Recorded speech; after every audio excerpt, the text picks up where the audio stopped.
Army chief general Syed Asim Munir की ज़ेर सदारत 268वीं कोर कमांडर्स कॉन्फ्रेंस। शोहदा के सालो सवाब के लिए फातिहा ख्वानी, शुरका का कानून नाफिज करने वाले इदारों और शहरियों की लाजवाल कुर्बानियों को खराज अकीदत।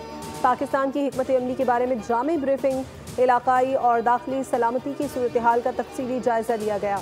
फोरम ने इस अज़्म का यादा भी किया कि किसी को भी बलूचिस्तान में अमन में खलल डालने की इजाज़त नहीं दी जाएगी।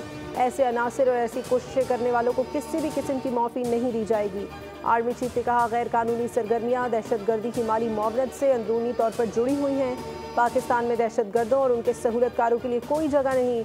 लाइन ऑफ कंट्रोल पर भारतीय फ़ौज की बिला इश्तियाल जंग बंदी के खिलाफ वर्जियों पर खदशात।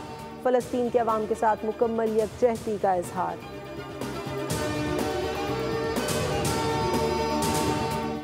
अगर NFC इजलास ना बुलाया गया तो फिर निकलूंगा। वज़ीर आला खैबर पख्तूनख्वा अली अमीन गंडापुर ने वफाकी हुकूमत को फिर धमकी दे दी। इस्लामाबाद में प्रेस कॉन्फ्रेंस पर अली अमीन गंडापुर ने कहा कि जब हमारी हुकूमत थी उस वक्त दहशत गर्दी नहीं थी।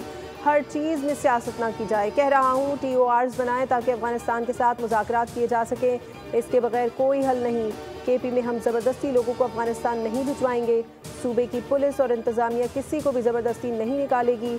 हम कैंप्स लगाएंगे, जो रज़ाकाराना तौर पर जाना चाहें उनको भिजवाएंगे।